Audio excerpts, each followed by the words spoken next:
দর্শক, এই মুহূর্তে আমরা সরাসরি যুক্ত হচ্ছি পুরানো ঢাকার সিএমএম কোর্টে। উনি এই মামলাটি দায়ের করেছিলেন। আজকে ঢাকা মেডিকেলে যখন তার বাবা যান, গিয়ে দেখেন যে অসংখ্য গুলির দাগ রয়েছে, অসংখ্য গুলির ছিদ্র তার শরীরে রয়েছে। আপনারা জানেন এই মাজারুল ইসলাম সহ যাত্রাবাড়ি থানার যে ঘটনাটি ঘটেছে, এখনও অসংখ্য বাবা মা তাদের সন্তান সন্ততিকে খুঁজছেন।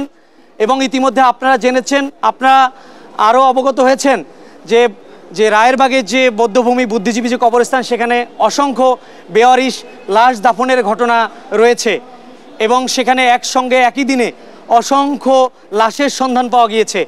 এই সমস্ত খুঁটিনাটি বের করার জন্য এবং তারা কি কারণে এতগুলো হত্যাকাণ্ড, সাধারণ জনতাকে গুলি করে মেরে ফেললেন, নিহতের ঘটনা ঘটালেন, এই উস্কানিদাতা, মদতদাতা এবং সংশ্লিষ্ট তারা রাতে দিনে কিভাবে সাধারণ জনতার উপর নির্বিচারে গুলি চালিয়েছেন, কি পরিকল্পনা ছিল, তাদের প্রতিহতের ঘোষণার যে ডাক সেটি কী রকম ছিল, এই টিয়ার শেল, এই বেআইনি সরঞ্জাম, বেআইনি অস্ত্র, বেআইনি বুলেট এবং স্নাইপার ব্যবহারের মতো যে ঘটনা ঘটেছে, এই সব তথ্য-উপাত্ত বের করে নিয়ে আসার জন্যই মূলত রাষ্ট্রপক্ষে, আমরা প্রসিকিউশন পক্ষে আইনজীবীরা সহযোগিতা করি।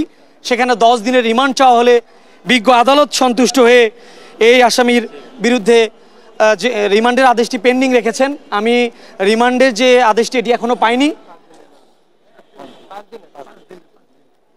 বিজ্ঞ আদালত 5 দিনের রিমান্ড মঞ্জুর করেছেন।